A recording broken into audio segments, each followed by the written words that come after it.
So hello everyone, स्वागत है आप सभी का जीएस क्रक्स में। आज के इस वीडियो में जो है हम मॉडर्न हिस्ट्री से क्वेश्चन देखेंगे। तो सबसे पहला जो हमारा क्वेश्चन है वो जो है एडवेंट ऑफ यूरोपियन जो चैप्टर है उससे हमने लिया हुआ है। ये सारे क्वेश्चन उसी चैप्टर से लिए गए हैं जिसमें जो है इसके जो है क्वेश्चन हम सॉल्व करने वाले हैं। तो इसमें जो है यदि हम पहला स्टेटमेंट देखें तो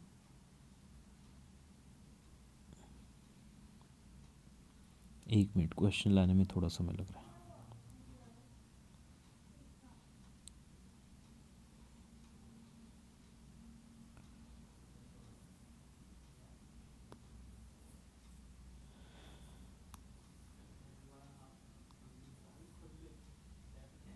ओके, तो पहला क्वेश्चन हमारे पास है कि Portuguese were the first European to reach India by sea. ये सी द्वारा है और they captured Goa from the sultan of Bijapur. Bijapur से इन्होंने जो है गोवा को कैप्चर कर लिया और दे establish there first fort at दमन। दमन में जो है पहला फोर्ट इन्होंने जो है अपना इस्टेब्लिश कर लिया था। तो हमारे पास जो है 3 स्टेटमेंट है जिसके जो है आंसर आप दे सकते हैं। क्या होगा इसका आंसर?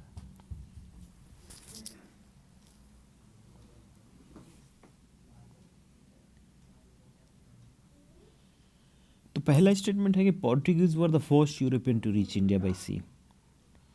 तो क्या पहले यूरोपियन थे जो कि सी द्वारा भारत में आए? तो हाँ, ये सही है, पुर्तगाली ही सबसे पहले आए थे। और they captured Goa from the sultan of Bijapur. ये भी सही है, अल्फांसो डी अल्बुकर्क था जिसने गोवा को कैप्चर किया 1510 में बीजापुर से। और बाद में जो है इसको कैपिटल भी बना दिए इन्होंने। और कोचीन से इन्होंने गोवा अपनी हेडक्वार्टर जो है शिफ्ट भी किया था। तो ये चीज़ भी जो है इनका हुआ था। तो ये सब चीज़ें थी। तीसरा स्टेटमेंट है कि they establish their fort at Daman. Fort अपना यहाँ पे इस्टेब्लिश किया था क्या? ऐसा नहीं है, जो पहला फोर्ट था इन्होंने कोचीन में ही बनाया था। ये जो 1503 है यहाँ पे जो है यहाँ पे कोचीन में इन्होंने अपना फोर्ट बनाया था, दमन में नहीं। तो इस जो है क्वेश्चन में हमने देखा कि गोवा किससे कैप्चर किया, फर्स्ट यूरोपियन सी से आए और दमन नहीं, कोचीन जो है इनका हेडक्वार्टर था।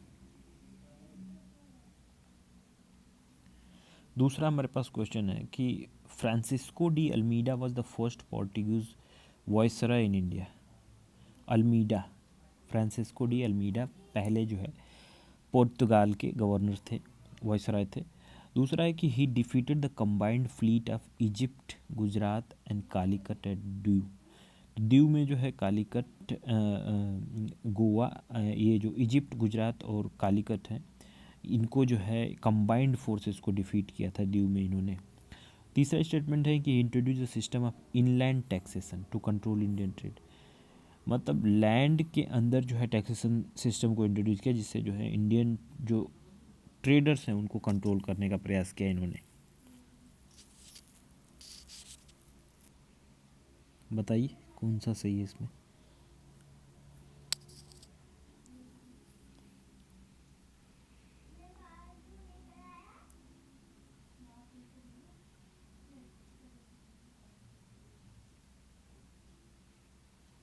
तो इसमें यदि हम देखें तो अल्मीडा ही जो है पहले पोर्टुगीज वायसराय थे। फिर उसके बाद जो है अल्फांसो डू अल्बुकर्क को आप देखेंगे, नीनो डी कोन्हा को उसके बाद देखेंगे। तो ये क्रम है इनका। दूसरा स्टेटमेंट कहता है कि defeated the combined fleet of Egypt, Gujarat and Calicut. तो इजिप्ट, गुजरात और कालीकट जो पहले गवर्नर थे इन्होंने जो है उसको क्या किया था, कंबाइंड फ्लीट जो थी इनकी उनको जो है डिफीट किया था। नेवल सुप्रीमेसी ये दिखाता है। तीसरा है कि introduce the system of inland taxation. तो ये फॉल्स है, इन्होंने ब्लू वाटर पॉलिसी लाई थी। ब्लू वाटर पॉलिसी इन्होंने लेकर आई थी। उसका क्या मतलब होता है ब्लू वाटर पॉलिसी का मतलब? ब्लू वाटर पॉलिसी का मतलब होता है कि यहाँ पे जो है इनका फोकस था कि सी बेस्ड जो चीज़ें हैं उसको कंट्रोल कर लें। यानी दूसरे जो एम्पायर के लोग ट्रेडर हैं वो आ रहे हैं, तो उनको कंट्रोल करने की कोशिश यहाँ की गई, ना कि इनलैंड पे जो है टैक्सेशन की बात की गई। तो ये गलत है, लेकिन जो है हमारे पास पहला और दूसरा जो स्टेटमेंट है वो सही है, तो 1 और 2 ये सही हो जाएगा। हमारे पास जो है तीसरा क्वेश्चन है कि Alfonso de Albuquerque captured Goa in 1510। दूसरा है कि he encouraged inter marriages between Portuguese man and Indian woman. और तीसरा है कि he abolished the sati system in Goa. तो गोवा में इन्होंने सती सिस्टम को एबॉलिश कर दिया था। अल्फोंसो डू अल्बुकर्क, मैंने बताया था ना कि दूसरे नंबर पे अल्फोंसो डू अल्बुकर्क जो है आए थे, तो इनके बारे में बताइए।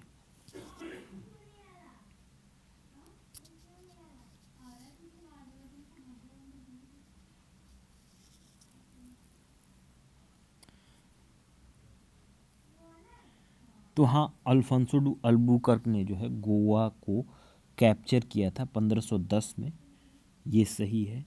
दूसरा है कि ही इनकरेज इंटर मैरिजेस, तो पुर्तगाली मेन को जो है इंडियन लोकल वुमेन से शादी करने को इनकरेज किया गया। अब कारण यही था कि जो है लोग जो है कन्वर्जन कर रहे थे, बड़े नंबर पे जो है कन्वर्जन आते ही करने लगे थे। तीसरा है कि ही एबॉलिश द सती सिस्टम, तो इन्होंने जो है ट्राई किया था एबॉलिश करने का, ये भी जो है सही है। तो जो भी क्रिश्चियन कन्वर्ट्स थे गोवा में ना, तो उनको जो है ये सती नहीं करना था, इस तरीके का ये लोग लेकर आए थे। तो इसमें जो है अल्फोंसो डू अल्बुकर्क ठीक है, इनकरेज इंटर मैरिज ठीक है, और एबॉलिश सती सिस्टम।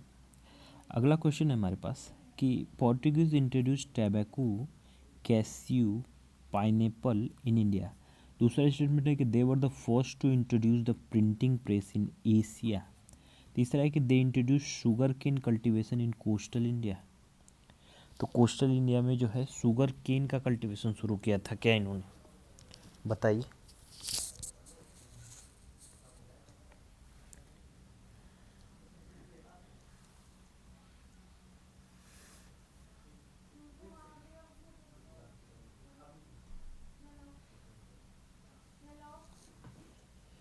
तो हमारे पास स्टेटमेंट है कि Portuguese introduce tobacco, cashew and pineapple in India. Tobacco, cashew और पाइनएप्पल को तो इंट्रोड्यूस किया था इन्होंने, ये जो पहला स्टेटमेंट सही है। दूसरा है कि अच्छा, और क्या क्या चीज़ें इन्होंने इंट्रोड्यूस की थी, तो कैस्यू, पाइनएप्पल, चिली है, जो चिली है उसको लाया था, पपाया को लाया था, गुआवा लाया था। तो ये कुछ चीज़ें थी जो ये लोग लेकर आए थे। दूसरा स्टेटमेंट कहता है कि first to introduce the printing press in Asia. तो हाँ ठीक है, इन्होंने पहली बार एशिया में ही गोवा में 1556 में इसको जो है इस्टेब्लिश किया था। तीसरा है कि एक सुगन के जो है कल्टिवेट कर रहे थे क्या, ऐसा नहीं है। वैदिक एज में हम लोग पढ़ते हैं इक्सू। इक्सू किसको कहते थे, किस क्रॉप को, तो शुगर केन को ही कहते थे। तो ऐसा कुछ नहीं है कि शुगर केन जो है ये पुर्तगाली लेकर आए थे, हम वैदिक एज से इसका इस्तेमाल कर रहे हैं।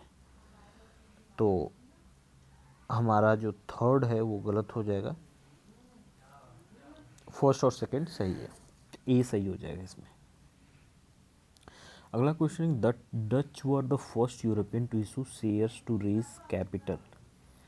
तो डच जो थे पहले यूरोपियन थे जो कि शेयर्स इशू किए कैपिटल के लिए। दूसरा स्टेटमेंट कहता है कि दे स्टैब्लिश देयर फर्स्ट फैक्ट्री, मसूलीपट्टम में इन्होंने पहली फैक्ट्री बना ली। और तीसरा है कि their Indian headquarter was later shifted from Pulicat to Nagapattinam. तो इन्होंने अपना जो हेडक्वार्टर है उसे शिफ्ट किया था, कहाँ से, पुलिकट से नागपट्टनम।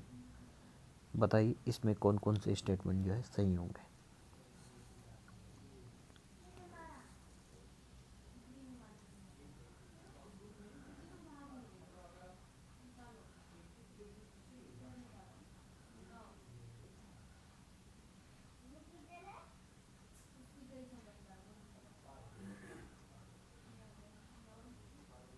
तो डच जो थे पहले अपनी फैक्ट्री जो है यूरोपियन थे जो कि कैपिटल के लिए जो है इन्होंने शेयर इशू किए थे, तो ये सही है। दूसरा स्टेटमेंट है कि they establish there factory eight Masulipatnam. तो ये वाला स्टेटमेंट भी सही है, इन्होंने 1605 में पहली अपनी जो फैक्ट्री है उसको इस्टेब्लिश कर दी थी मसूलीपट्टनम में। तीसरा स्टेटमेंट है कि their Indian headquarters were later shifted from Pulicat to Nagapattinam. तो इन्होंने जो है पुलिकट से नागपट्टनम तक अपने इंडियन हेडक्वार्टर को जो है शिफ्ट किया था। तो हाँ, पुलिकट से नागपट्टनम जो है 1658 में इन्होंने अपनी कैपिटल को, अपने हेडक्वार्टर को जो है शिफ्ट किया था। अगला क्वेश्चन है कि Dutch primarily traded in indigo and saltpetre from India. Indigo और साल्ट पीटर में अपना ट्रेड करते थे इंडिया से, और they were defeated by British in the battle of Hooghly 1759 में। डचों के साथ 1759 में बैटल ऑफ हुगली हुआ जिसमें ये लोग हार गए। तीसरा स्टेटमेंट कहता है कि डच ईस्ट इंडिया कंपनी जो है was founded before the east India company. जो इंग्लिश ईस्ट इंडिया कंपनी बनी उससे पहले डच ईस्ट इंडिया कंपनी बन चुकी थी। ऐसा है क्या, बताइए।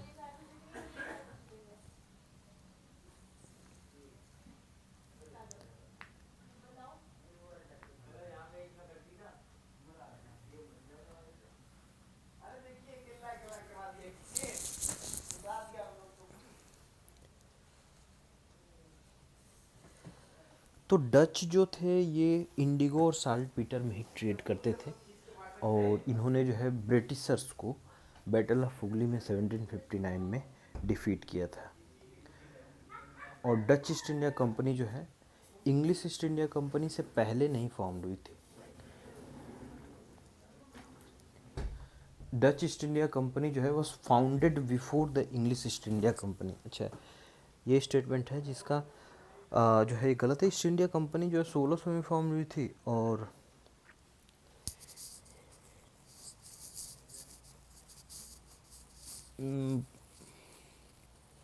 पहले ही ईस्ट इंडिया कंपनी फॉर्म हो गई थी। 1602 में डच ईस्ट इंडिया कंपनी जो है फॉर्म हुई। तो ये तीसरा वाला स्टेटमेंट जो है गलत हो जाएगा।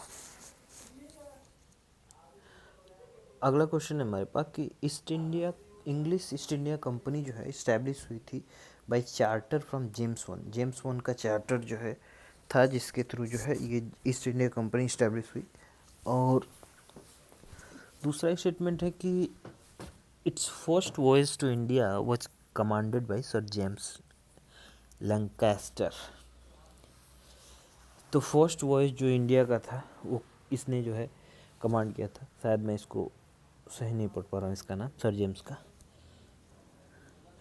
तीसरा स्टेटमेंट है कि first factory was established at Surat in 1613। 1613 में जो है पहली फैक्ट्री लग गई इनकी। तो बताइए, ब्रिटिशर्स के बारे में इंफॉर्मेशन दीजिए, इसका जो है सॉल्यूशन बताइए कौन सा होगा।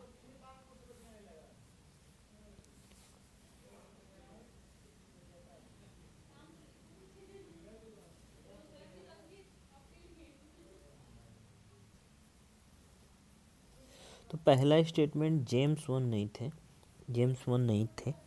और यहाँ पे एलिजाबेथ वन थी फर्स्ट जो थी, उन्होंने फाउंड किया था इसको ईस्ट इंडिया कंपनी को, चार्टर को जो है। तो ये गलत है। दूसरा है कि first voyage to India was commanded by sir James Lancashire. तो ये जो है सही है। दूसरा है कि फर्स्ट फैक्ट्री जो इस्टेब्लिश हुई सूरत में 1613 में ही इस्टेब्लिश हुई थी। तो ये भी सही है। 2 और 3 जो है इसका आंसर हो जाएगा। नेक्स्ट क्वेश्चन है कि William Hawkins obtained permission from Akbar to trade in India. William Hawkin ने जो है परमिशन लिया अकबर से ट्रेड करने के लिए इंडिया में, अकबर से। दूसरा है कि सर थॉमस रो जो है फर्स्ट इंग्लिश एम्बेसडर थे जो कि मुगल कोर्ट में है। तीसरा है कि रो ने जो है ऑब्टेन किया था ये ट्रेड राइट के फरमान जहांगीर से। तो बताइए कौन कौन से स्टेटमेंट जो है सही है इसमें।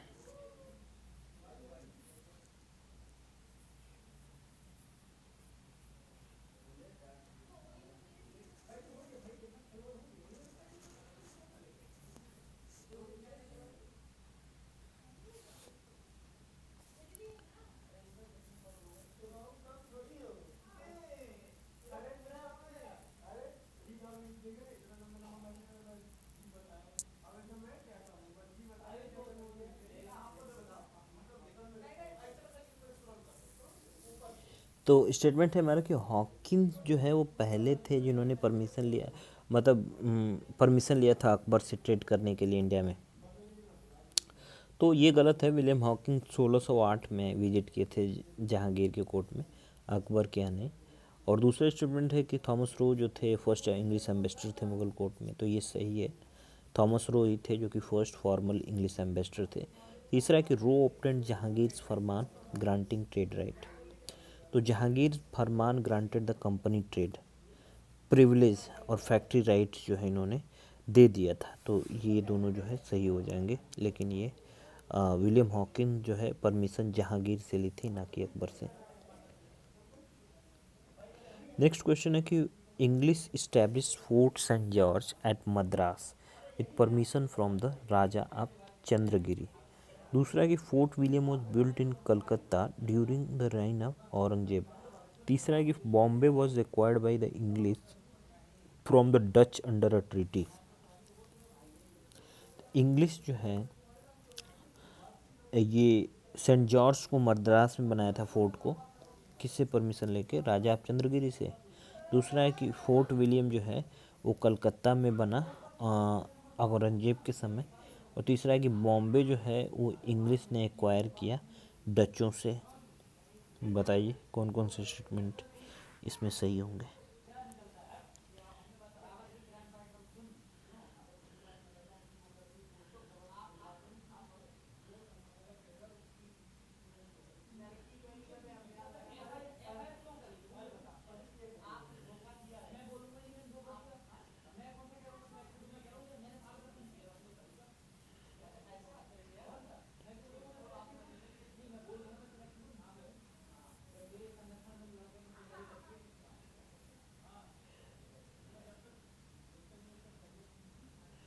तो यहाँ पे पहला स्टेटमेंट है कि इंग्लिश जो है इस्टेब्लिश की फोर्ट जो है फोर्ट सेंट जॉर्ज मद्रास में, किसके परमिशन से? राजा आप चंद्रगिरी से। तो ये सही है।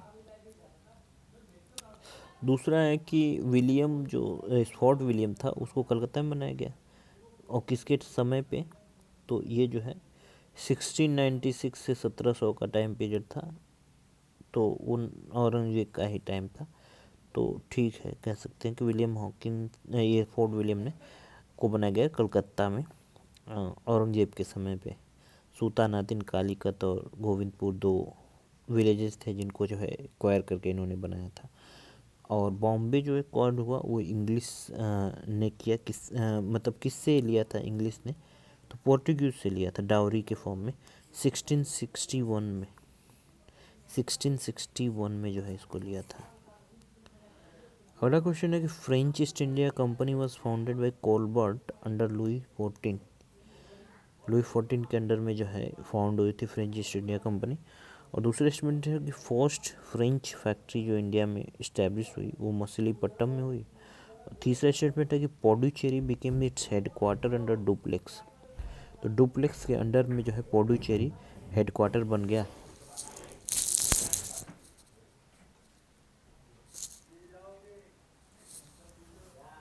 बताइए इसका आंसर क्या होगा।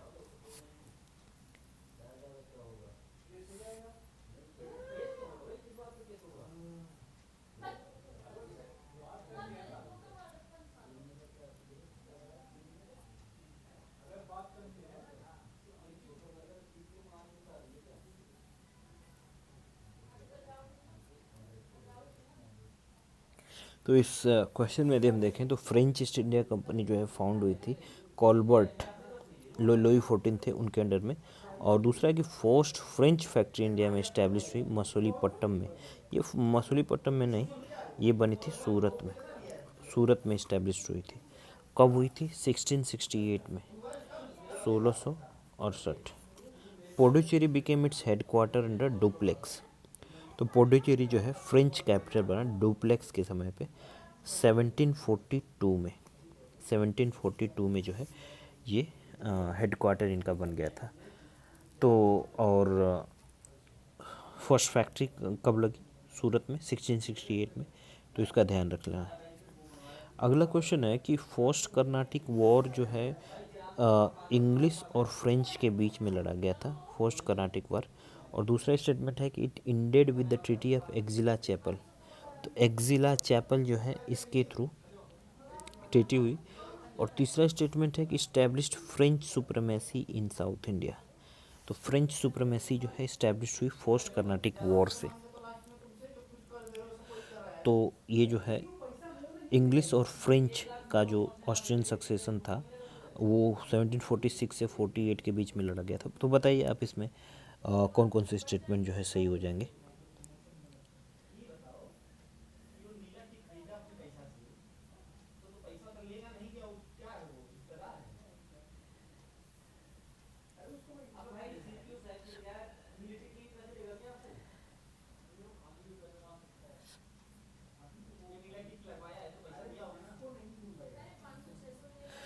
इसमें देखें तो पहला स्टेटमेंट कहता है कि फर्स्ट जो कर्नाटिक वॉर था वो इंग्लिश और फ्रेंच के बीच में ही लड़ा गया था। ये तो सही है कि फ्रेंच और इंग्लिश के बीच में ऑस्ट्रियन सक्सेशन चल रहा था तो उसमें लड़ा गया, तो हाँ सही है। दूसरा है कि ended the treaty of Aix-la-Chapelle. 1748 में जो है ये ट्रीटी हुई एक्जिला चैपल की और फर्स्ट कर्नाटिक वॉर को एंड कर दिया और इस्टेब्लिश फ्रेंच सुप्रीमेसी।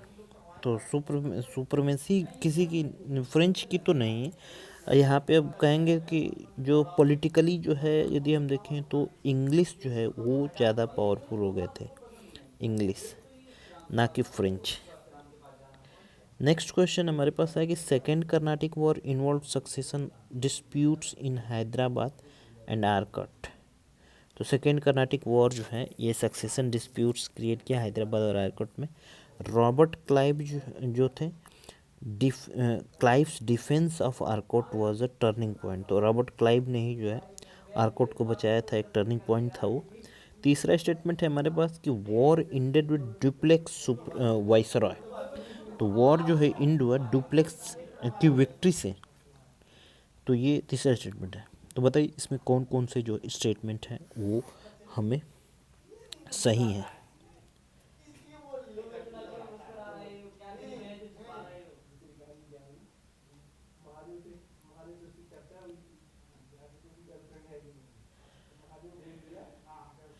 तो इसमें यदि हम देखें तो पहला दूसरा स्टेटमेंट तो सही है लेकिन तीसरा जो स्टेटमेंट है वो गलत है। क्योंकि जब सेकेंड वॉर हुआ ना तो उस समय डुप्लेक्स को रिकॉल कर लिया गया था क्योंकि उसकी डिफीट हुई थी। तो वहाँ पे इंग्लिश का डोमिनेंस जो है इमर्ज हो गया था। अब दूसरा स्टेटमेंट है कि Robert Clive defence of Arcot जो है एक टर्निंग पॉइंट था। तो हाँ क्लाइव ने जो है काफ़ी जो है साहस के साथ में आरकोट को प्रोटेक्ट किया था। तो एक बहुत ही अच्छा वहाँ पे एक टर्निंग पॉइंट था वो। Second Carnatic war involve succession dispute in Hyderabad and Arcot. तो यहाँ पे हाँ ये जो था सेकेंड कर्नाटिक वॉर ये सक्सेशन डिस्प्यूट हैदराबाद और आरकोट में ही हो रहा था जिसके कारण जो है ये वॉर चल रहा था। तो 1 और 2 जो है इसमें सही हो जाएगा लेकिन थर्ड जो है गलत हो जाएगा क्योंकि डुप्लेक्स को तो बुला लिया गया था वापस से। अच्छा तीसरा क्वेश्चन हमारे पास है कि बैटल ऑफ वांडीवास जो है वो पार्ट ऑफ 7 ईयर वॉर था।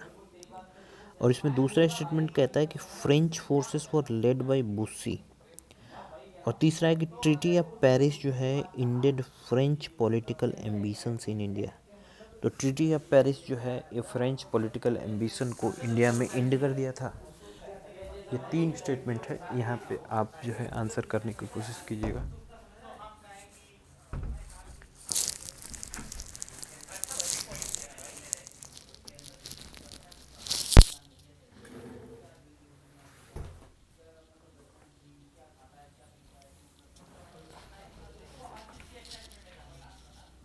तो बताइए कौन कौन से स्टेटमेंट जो है इसमें सही होंगे।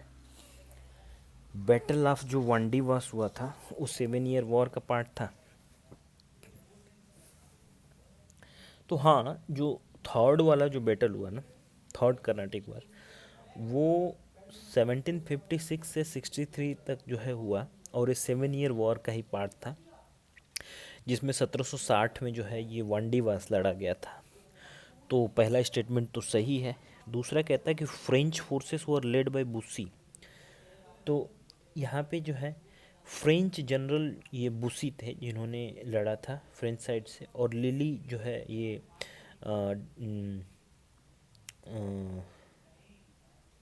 क्या कहते हैं, बस ये बुस्सी और लैली जो थे, लैली, ये लोग फ्रेंच जनरल थे और इन्होंने आयरकोट को हरा दिया था। तो इस तरीके से ये जो है स्टेटमेंट सही होगा। तीसरा है कि ट्रीटी ऑफ पेरिस जो हुआ 1763 की, इसने जो है इंडिया टोटल जो थर्ड कर्नाटिक वॉर था वो ख़त्म हुआ कैसे? ट्रीटी ऑफ पेरिस की जब कब साइन हुई थी? 1763 में। और फ्रेंच ने जो है लॉस कर गई थी यहाँ पे, पावर लॉस जो है यहाँ पे फ्रेंच का हुआ था। तो ट्रीटी ऑफ पेरिस से जो है इस तरीके से ख़त्म हुआ था। तो इसमें हम देखें तो बैटल ऑफ वंडीवास जो है 7 ईयर वॉर था 1760 का, और फ्रेंच फोर्सेस जो है ये इसको बुसी और लैली ने जो है लीड किया था, और आयरकुट के खिलाफ ये लोग लड़ रहे थे। इंग्लिश कमांडर आयरकुट था, और ट्रीटी ऑफ पेरिस जो है ये इसको ख़त्म किया था। तो इस तरीके से जो हमारा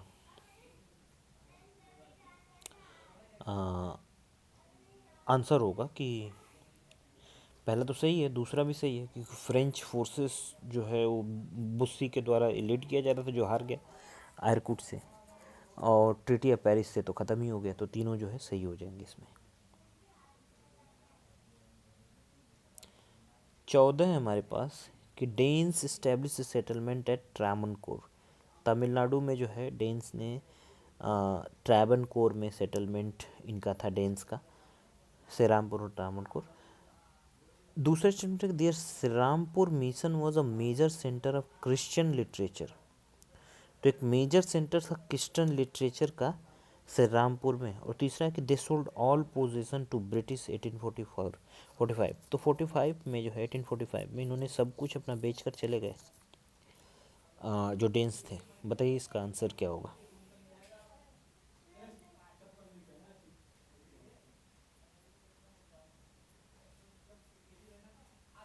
तो इन्होंने फर्स्ट जो अपना बेस बनाया वो ट्रैवनकोर को ही बनाया था डेन्स ने, और 1620 का समय था जब जो है इन्होंने ये बनाया हुआ था। दूसरा स्टेटमेंट कहता है कि there Serampore mission was a major centre, जो क्रिश्चियन लिटरेचर है इनका, उसका मेजर सेंटर श्रीरामपुर में था।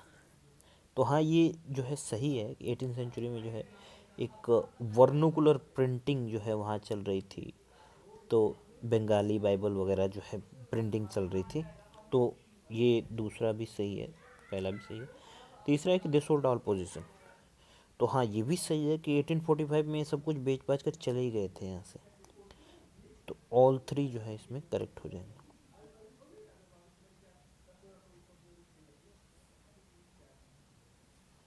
तो ट्रीटी ऑफ पेरिस 1763 में हुई, और ये स्टेटमेंट इसमें 15th क्वेश्चन अब कर रहे हैं हम, जिसमें कि treaty of Paris allowed France to retain Pondicherry and Chandannagar. तो ट्रीटी ऑफ पेरिस से जो है फ्रांस ने पौंडीचेरी और चंद्रनगर को जो है रिटेन कर लिया। दूसरा है कि it prohibited France from fortifying और एडमिनिस्ट्रेटिंग देम पॉलिटिकली। तो इसको जो है फोर्टिफाई और पॉलिटिकली एडमिनिस्ट्रेट करने के लिए प्रोहिबिट किया। तीसरा है कि it mark the end of 7 year war. तो ट्रीटी ऑफ पेरिस से 7 ईयर वॉर इंड हुआ था। बताइए।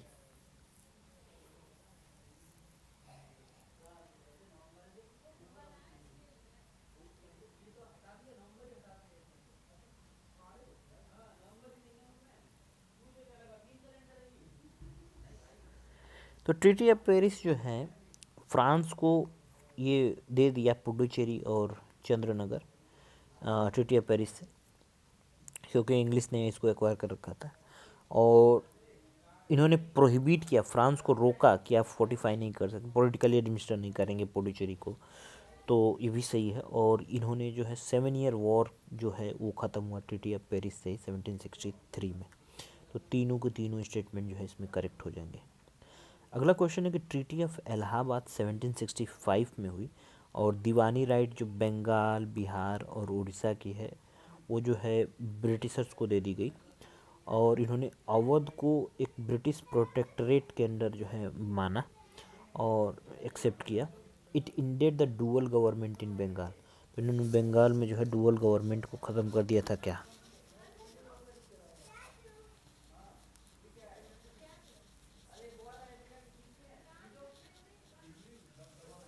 तो ट्रीटी ऑफ इलाहाबाद जो है वो तो हुआ ही था, इसमें बंगाल बिहार और उड़ीसा की दीवानी जो है ब्रिटिश को दे दी गई थी।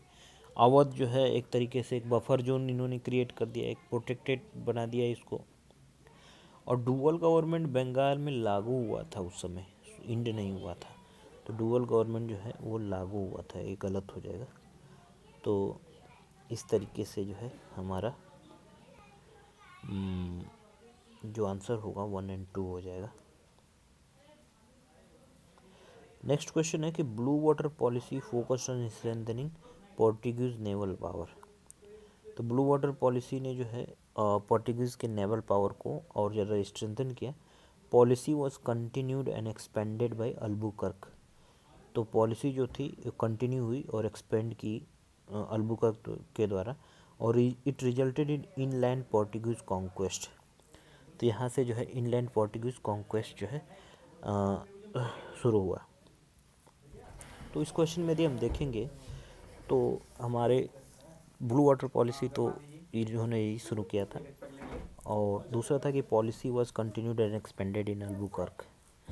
तो ब्लू वाटर पॉलिसी को जो है इस समय एक्सपेंड किया गया था, और इनलैंड पोर्टुगीज कॉन्क्वेस्ट को जो है यहाँ पे जो इनलैंड एक्सपेंशन था उसको अल्मीडा के अंडर में, मतलब उन्होंने रोका इसको ब्लू वाटर पॉलिसी को। तो ये नेवल डोमिनेंस तो था यहाँ पे, अल्बुकर्क इसको रिवर्स किए थे। तो इसके थ्रू यदि हम देखें तो पहला ही सही है इसमें कि ब्लू वाटर पॉलिसी को फोकस कर रहे थे, स्ट्रेंथन कर रहे थे, और अल्बुकर्क ने जो है इस पॉलिसी को कंटिन्यू नहीं किया, उसको रोका। और इनलैंड पोर्टुगीज कॉन्क्वेस्ट जो है, इससे ऐसा नहीं था कि इनलैंड पोर्टुगीज कॉन्क्वेस्ट जो है इससे हुआ, तो ये भी गलत है। तो हमारा इस क्वेश्चन में सिर्फ और सिर्फ 1 ओनली स्टेटमेंट जो है सही हो जाएगा। ठीक है, और सारे क्वेश्चन हम आगे करेंगे, अभी जो है हम इसको यहीं ख़त्म करते हैं।